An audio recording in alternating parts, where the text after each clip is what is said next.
Olá pessoal, bem-vindos ao meu canal, eu sou o Nerd Tuga e bem-vindos a mais uma edição do Tugawin.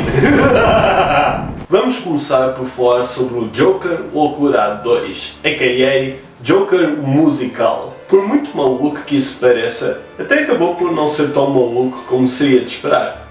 E isso meio que é o problema.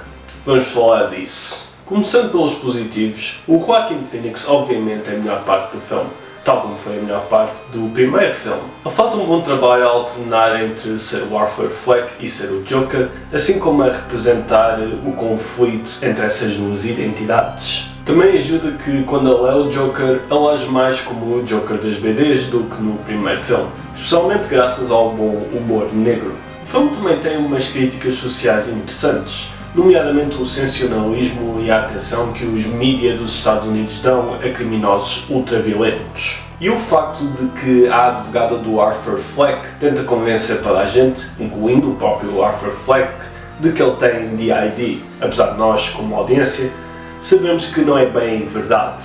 Portanto, há uma boa crítica à manipulação dos factos e da verdade que advogados fazem só para ganharem um caso, mesmo que seja às custas do seu próprio cliente. E a Catherine Keener está muito boa no papel.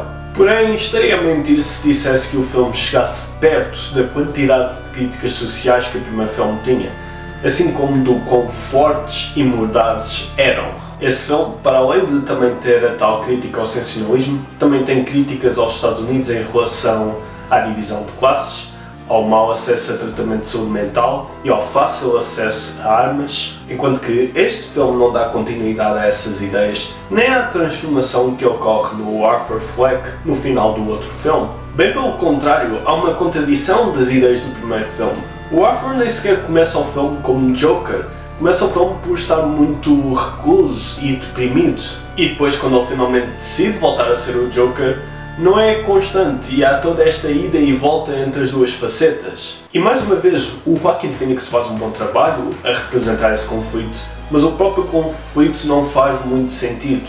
E apesar de ele agir mais como o Joker durante o pouco tempo em que é o Joker, não comete nenhum ato terrorista ou criminoso característico do Joker. Ele nem sequer mata ninguém sem serem fantasias que ele tem dentro da sua própria cabeça. O filme até meio que desvia muita da culpa do que aconteceu no primeiro filme de volta para o Arthur Fleck, quase como se o próprio Todd Phillips se tivesse arrependido de glorificar tanto o Joker no primeiro filme. Pois eu sinto que toda esta dúvida que o Arthur tem de se quer voltar a ser o Joker é menos uma progressão natural da história do primeiro filme e mais uma reflexão da dúvida que o Todd Phillips tinha em relação a se queria fazer um filme sobre o Joker. Pois a Lady Gaga é decente como Harley Quinn, mas nada de especial. Nem sequer é uma personagem muito bem definida ou complexa. O que é desapontante, porque a Lady Gaga é uma excelente atriz. Eu adorei no Nasce uma Estrela. Eu até gostei dela na Casa de Gucci. E esse filme nem sequer é bom.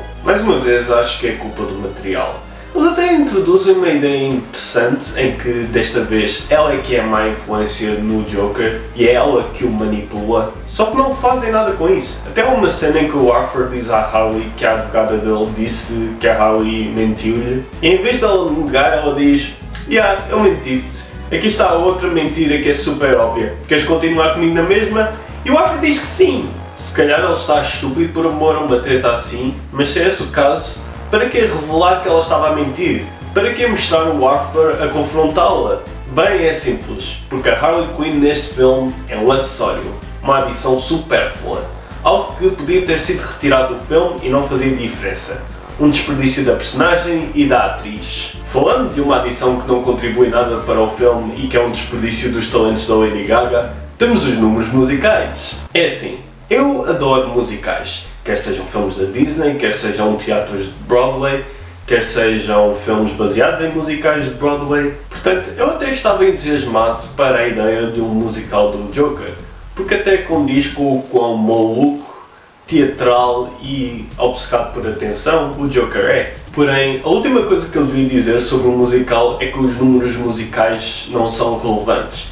Isso é o mínimo que um musical precisa de fazer para ser bom. Nenhum destes números musicais progride a narrativa ou dá-nos uma perspectiva nova sobre os pensamentos e emoções das personagens. Enquanto que há alguns números musicais que até são decentes e que têm fatos e cenários interessantes e extravagantes, os outros números musicais não chegam nem perto do quão criativo e deslocado eu esperava que o musical do Joker fosse. Muitos dos números musicais são só os personagens nas suas roupas normais, sem qualquer mudança de cenário, em que só estão a conversar, mas meio a cantar. E muitas vezes cantam de uma maneira muito baixa e pausada, quase a sussurrar.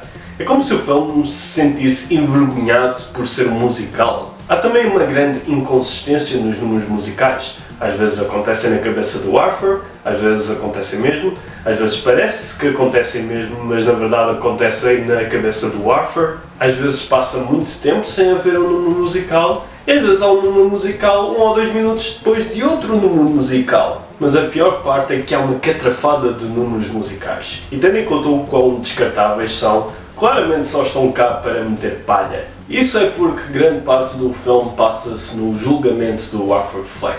Obviamente dá para fazer um filme inteiro sobre um julgamento, quer dizer, até dá para fazer um filme inteiro sobre um veredicto. Só que neste caso eles obviamente não tinham muita história para contar e portanto encheram o filme de palha na forma da Harley Quinn e dos números musicais. E dos testemunhos das personagens do primeiro filme, que muitas vezes só servem para recapitular a história do primeiro filme. E a pouca história que há neste filme é bastante previsível e está cheia de clichês. É a típica história do criminoso que acha que é uma moda-fita e que sempre será e que nunca será capaz de ser outra coisa, só que depois algo corre mal por causa dele e depois ele não tem tanta certeza se quer ser uma moda-fita. Depois em Arkham há o típico guarda abusivo e violento que a um certo ponto vai longe demais e faz algo imperdoável, só que estranhamente sem a parte em que sofre pelos seus crimes. Para além de que teria sido a oportunidade perfeita para incluir o Kyle Bolton, o guarda abusivo de Arkham que foi criado na série do Batman dos anos 90,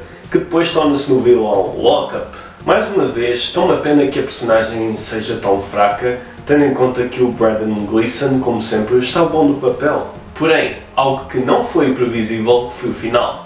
Mas isso era porque não estava à espera que fosse o final mais flácido e anticlimático que eu vi este ano. O final tenta ser chocante e deixar-te a pensar, mas tanto a cena como o diálogo são tão pouco subtis em relação ao que aconteceu e porquê. Para além de que é algo que um monte de gente já assumia que tinha acontecido depois do primeiro filme, portanto aqui só estão a confirmar que, de facto acontece. Eu lembro-me de quando o primeiro Joker saiu, as críticas aos mídias estadunidenses eram tão ferozes que os jornais dos Estados Unidos tentaram boicotar o filme, quer através de críticas negativas pelos críticos dos jornais, quer através de artigos que declaravam que o filme do Joker ia corromper a sociedade.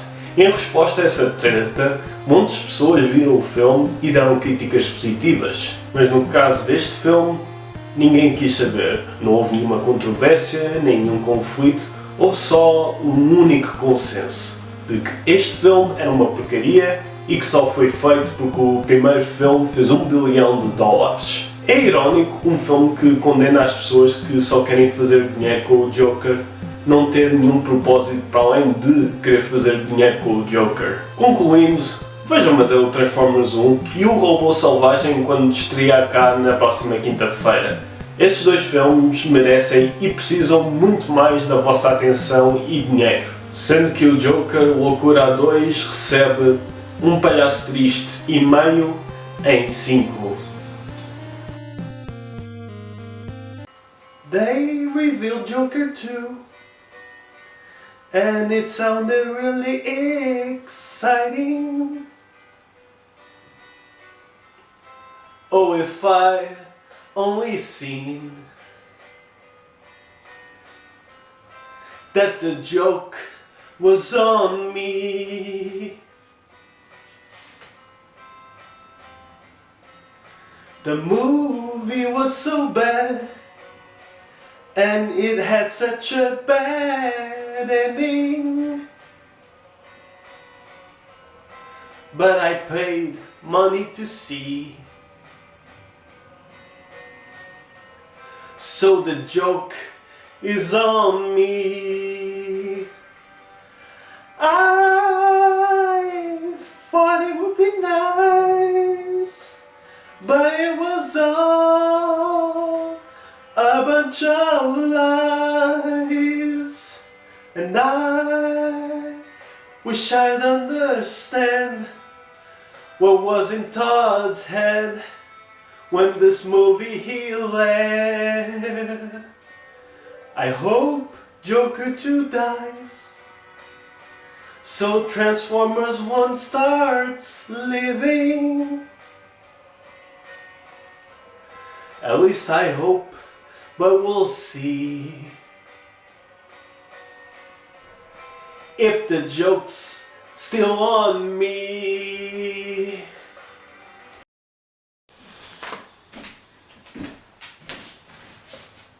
Concluindo, vejam mas é o Transformers 1 e o Robô Selvagem quando estrear cá na próxima quinta-feira.